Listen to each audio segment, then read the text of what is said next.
तो जी मेरे भाई कैसे हैं? उम्मीद करते होंगे कि आप लोग भी बहुत अच्छे होंगे। मेरे भाई जो क्लास 10th का मैथ है एक नया सा चैप्टर है सांख्यिकी, और एग्जाम में ना बहुत इसका वेटेज है। एग्जाम में ये 10 नंबर के पूछी जाती है। 6 या 7 को ऑब्जेक्टिव देगा, 1 या 2 सब्जेक्टिव देगा। ठीक है।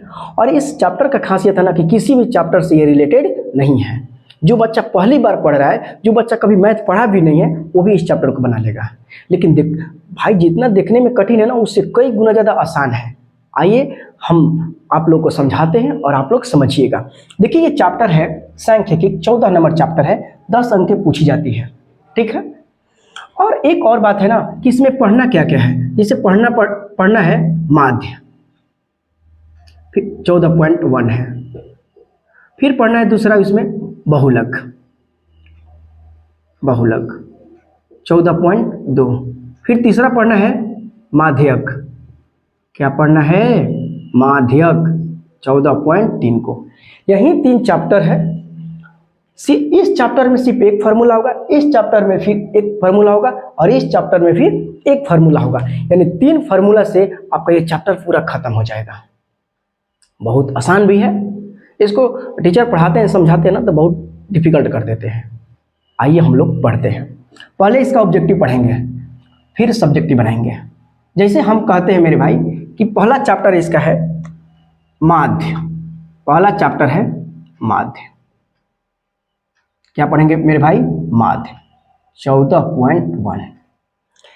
आखिर माध्य होता क्या है, कितने नंबर के पूछा जाता है? तो एग्जाम में आपको 2 या 3 क्वेश्चन देगा ऑब्जेक्टिव के लिए, और एक क्वेश्चन दे देगा सब्जेक्टिव के लिए। ठीक है। तो आइए हम लोग देखते हैं माध्य के बारे में। इसका फॉर्मूला लिखते हैं मेरे भाई। इसका कि माध्य किसे कहते हैं? कुल संख्याओं का योग।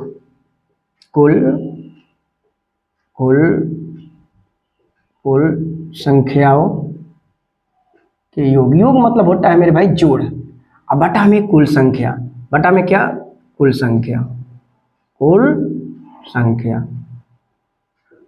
जैसे एग्जाम में पूछ देगा, क्वेश्चन दे देगा मेरे भाई कि 2, 4, 5, 3 और 2 का माध्य कितना होगा। यही क्वेश्चन देगा आपको एग्जाम में कि इसका माध्य क्या होगा, और आपको देखना होगा कि फिर कैसे निकाला जाएगा। तो इसका माध्य होगा मेरे भाई, फार्मूला में क्या है? कुल संख्याओं का योग।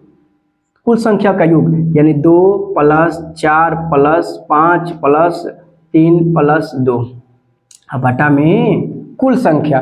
कुल संख्या कितना है? 1, 2, 3, 4 और 5। कुल कितना है? 1, 2, 3, 4 और 5। तो आप 5 से क्या करिए? आप 5 से भाग दे दीजिए, बटा में कुल संख्या। बताइए तो मेरे भाई, 4 2 6, 6 5 11, 11 3 14, 14 2 16। फिर से कर लीजिए, 4 2 6, 6 5 11, 11 3 14, 14 2 16, 16 बटा में 5। आइए भाग दे के समझ जाते हैं कितना होगा। यानी 16 में 5 से भाग देंगे, 5 आई 15, 6 वाले 5 जाएगा 1, ये तो कट जाएगा। शेष कभी नहीं लिखा जाएगा, पॉइंट बैठाएगा। यहाँ पर पॉइंट बैठाइएगा तो यहाँ पर क्या हो जाएगा? 0। तो 5 दूना 10, यानी आपका माध्य कितना हो जाएगा मेरे भाई? 3.2 आंसर। देखिए तो सीधा सा क्वेश्चन है कि 2, 4, 5, 3, 2 का माध्य कितना होगा। तो माध्य का एक फार्मूला होता है, ऑब्जेक्टिव के लिए पूछाता है। ऐसे क्वेश्चन सिर्फ ऑब्जेक्टिव में ही देगा, कुल संख्याओं का योग बटा में कुल संख्या। तो कुल संख्याओं का योग यानी पूरा जोड़ दिए, और कितना संख्या है? 1, 2, 3, 4, 5, 5 से भाग दे दिए, 3.2 आया। इस टाइप का क्वेश्चन आएगा तो बन जाएगा। आइए एक टाइप का और क्वेश्चन है ऑब्जेक्टिव में। देखिए मेरे भाई, यही एक टाइप का क्वेश्चन है जो ऑब्जेक्टिव में पूछा जाता है। दूसरा क्वेश्चन भी पूछेगा मेरे भाई कि ऑब्जेक्टिव में क्वेश्चन देख लीजिए।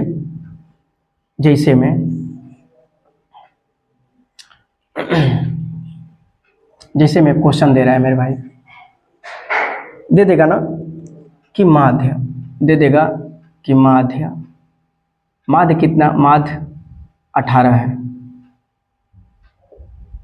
और 2, 4, 6, 8, 10 प्लस x। तो एक्स का मान निकाले, एक्स का मान निकाले।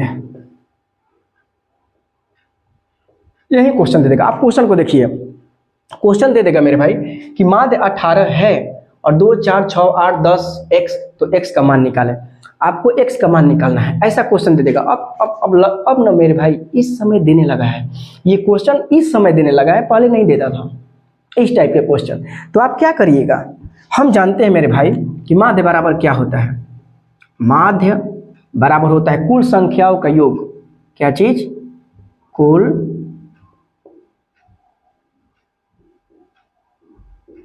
संख्याओं के योग मतलब जोड़ होता है। अब बटा में कुल संख्या मतलब कितना संख्या है, कुल संख्या। बताइए मेरे भाई माध्य कितना दिया है, ये माध्य आपको 18 दिया है, तो चुपचाप 18 लिख दीजिए। अब बराबर में कुल संख्याओं का योग मतलब सभी संख्या को जोड़ना है, तो आप जोड़िए 2 + 4 + 6 + 8 + 10 + x। अब बटा में कुल संख्या, कितना संख्या है, 1 2 3 4 5 6। कितना बच्चा क्या करता है कि इसको x को नहीं जोड़ता है, नहीं इसको भी जोड़ना है क्योंकि ये भी एक संख्या है। 1 2 3 4 5 6 बटा में 6 हो गया, आपका क्वेश्चन बन गया। अब देखिए कुछ नहीं है तो नीचे 1, ताकि यहाँ भी बटा में था। अब देखिए मेरे भाई इसको जोड़िए 18, अच्छा 18 में 6 से गुणा करिए, 18 5 90, 18 6 18 से तिरछा तिरछी गुणा होता है मेरे भाई, इसको इससे और इसको इससे, तो आप गुणा करिए। हाँ 18 में 6 से तो 108 बराबर तो बराबर, 1 में 2, अच्छा जोड़ दीजिए 4 2 6 6 6 12 12 8 20 20 10 30 30 प्लस कितना x, यानी 30 + x। 30 प्लस कितना होगा, जोड़िए 2 4 6 6 6 12 12 8 20 20 10 30 30 + x होगा कि नहीं मेरे भाई। अब देखिए ये x है, ये एक जैसा है, यहाँ पर ये 30 है, ये 108 है, ये नंबर को नंबर तरफ करिए, यानी 108 ये प्लस है इधर आएगा बराबर के इस साइड में, तो माइनस होगा 30। अब बराबर कितना x। अब 108 में से 30 घटा दीजिए 8 बचा, ये 10 10 में 3 जगह 7, यानी 78 बचा। कितना बचा मेरे भाई, 78 बराबर कितना, तो x, यानी x का मान कितना आ गया, 78। x का मान कितना आया, 78। यही एक और दो टाइप था मेरे भाई, माध्य का ऑब्जेक्टिव जो पूछता है, यही 2 क्वेश्चन था जिसमें से आपको पूछता है। जैसे एक और क्वेश्चन समझा देते हैं, एक क्वेश्चन आपको और समझा देते हैं। जैसे ये क्वेश्चन है, माध्य दे दिया मेरे भाई, माध्य दे दिया 10 और कह रहा है क्वेश्चन में कि 1 3 2 6 5 x, हाँ और 3 हो तो x का मान निकालें। कह रहा है कि यदि माध्य 10 दिया है और संख्या दे 1 3 2 6 5 x 3 हो तो x का मान निकालें। क्या देगा, x का मान दे देगा निकालने के लिए। तो क्या करिएगा, माध्य बराबर क्या होता है, कुल संख्याओं का योग और बटा में कुल संख्या। अब बताइए तो माध्य यहाँ पर कितना दिया है, माध्य आपको दे दिया है मेरे भाई 10, तो यहाँ माध्य बराबर 10 लिख दीजिए, बराबर तो बराबर कुल संख्याओं का योग जोड़िए 1 + 3 + 2 + 6 + 5 + x + 3। अब बटा में कुल संख्या का मतलब क्या मेरे भाई, कितना संख्या है, 1 2 3 4 5 6 7, तो यहाँ पर क्या करिए 7 से भाग दे दीजिए। अब क्या करिएगा, अब देखिए यहाँ पर 10 बराबर टोटल संख्या जोड़िए 3 1 4 4 2 6 6 6 12 12 5 12 13 14 15 16 17 17 3 20 20 प्लस कितना x, अब बटा में 7, इसके बटा में है तो ये भी बटा में लिख दीजिए और तिरछा तिरछी गुणा कर दीजिए, यानी मेरे भाई 10 में 7 से यानी 70 बराबर कितना 20 + x, क्योंकि 1 में और 20 में करेगा तो 20 होगा, 1 में x है तो x होगा।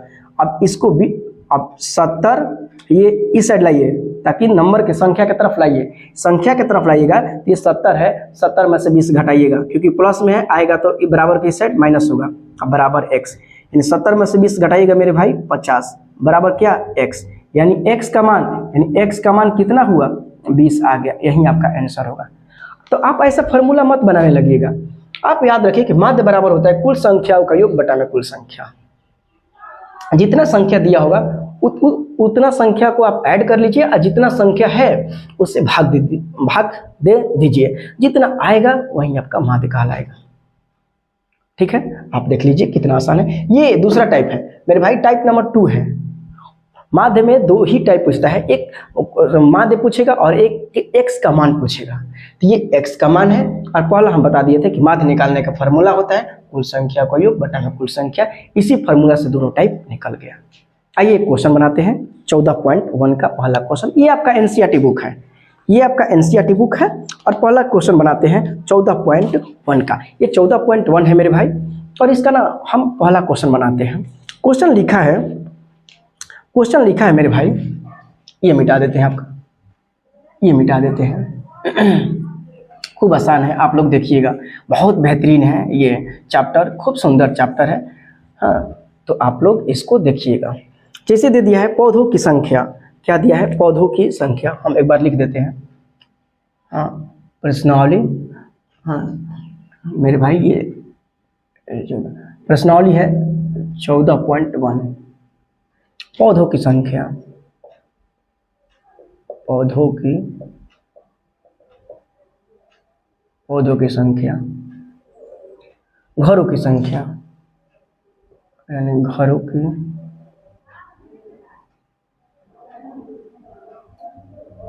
की संख्या, इसको बोलते हैं वर्ग चिन्ह।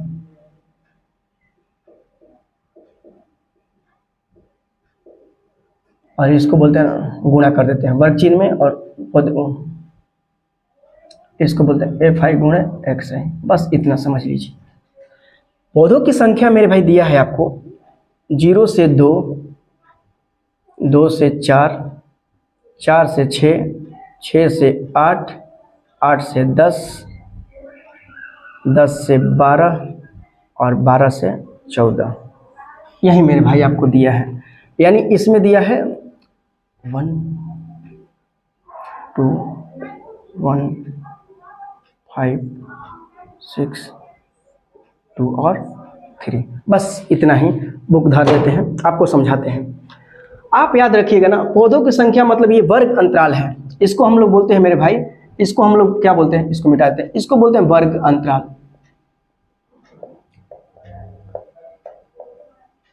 इसको बोलते हैं बारंबारता।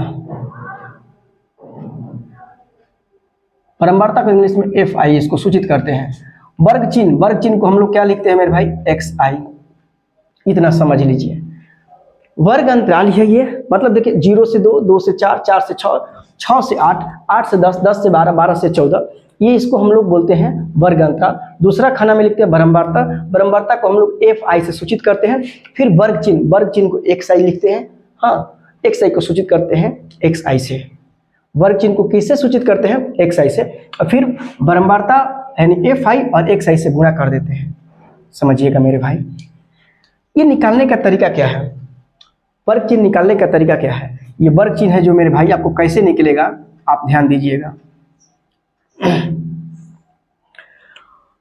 वर्ग अंतराल को जोड़िए, यानी 0 और 2 को जोड़िएगा तो कितना होगा, 0 और 2 को जोड़िएगा तो 2 होगा, फिर 2 से भाग दे दीजिए, यानी 2 में 2 से भाग दे दीजिएगा तो 1 होगा। क्या होगा, 1 होगा।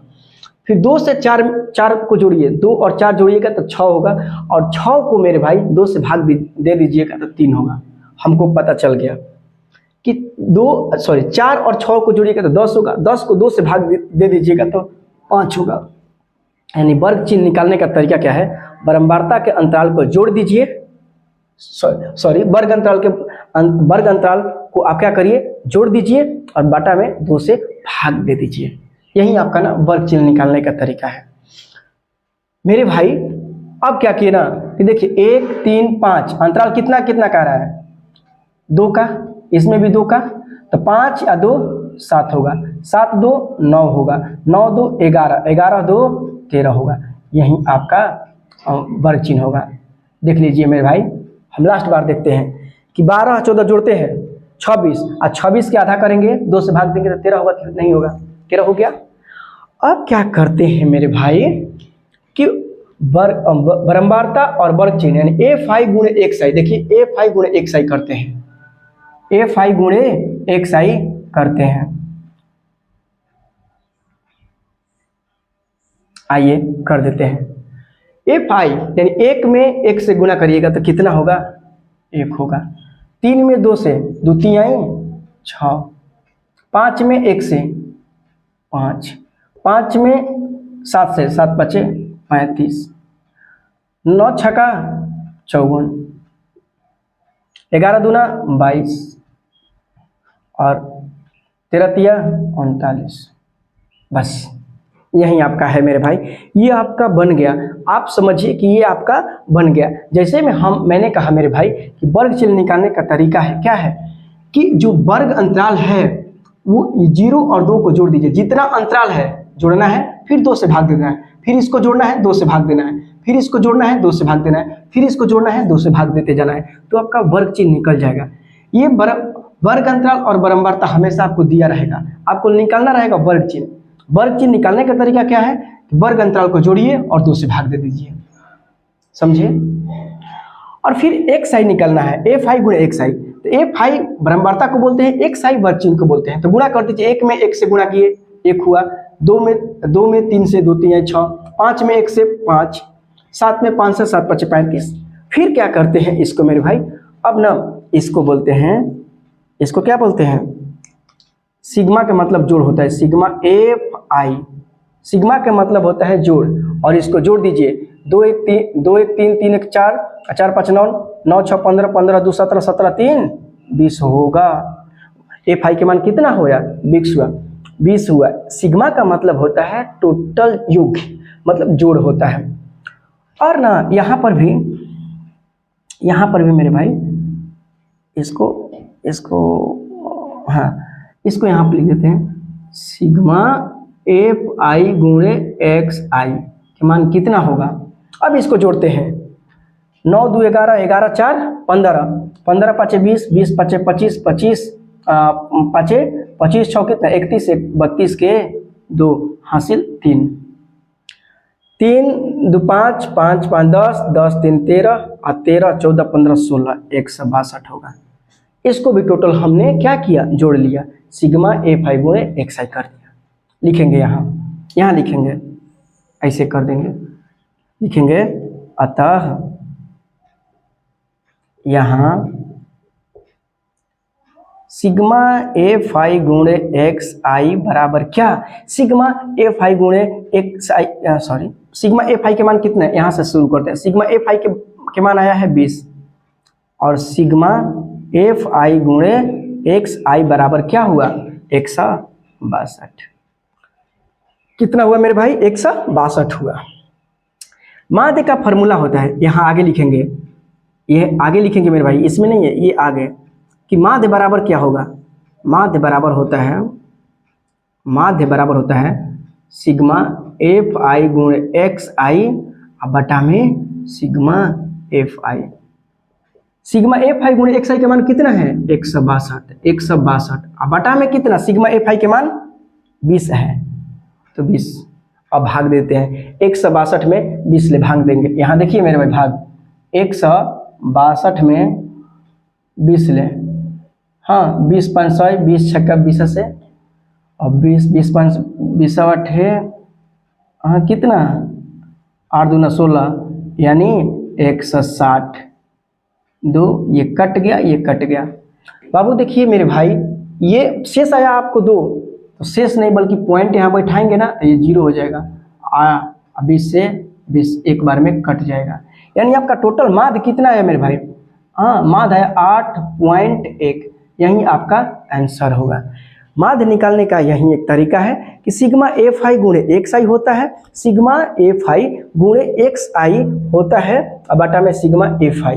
माध्य का फॉर्मूला होता है मेरे भाई कि सिग्मा एफ आई गुणे एक्स आई बटा में सिग्मा एफ आई। ये हमेशा दिल में बैठा लीजिएगा, ये आपका फॉर्मूला है। इस फॉर्मूला को आप दिल में बैठा लीजिएगा कि यही आपका फॉर्मूला होता है। माध्य का फॉर्मूला मेरे भाई होता है सिग्मा एफ आई गुणे एक्स आई बटा में सिग्मा एफ आई, यही आपका माध्य का फॉर्मूला होता है। आप आइए इसको देख लीजिए, कितना अच्छा है मेरे भाई। ऐसा तो नहीं ना कि थोड़ा सा डिफिकल्ट है, कठिन है। आप इसको देखिए कितना लाजवाब है, समझे। तो ये आप देख लीजिए 14.1 है और अगले दिन 14.2 बताएंगे। पहले हम 14.1 का एक एक क्वेश्चन बताएंगे, ठीक है। आपका ये 10 नंबर के पूछता है सांख्यिकी क्लास 10th में। तो चलिए आप लोग इसको देखिए और बेहतरीन तरीका से बनाइए और समझिए। हाँ, उतार लीजिए मेरे भाई। यहीं आपका 8.1 आंसर आया। हाँ, कितना लाजवाब है, देख लीजिए।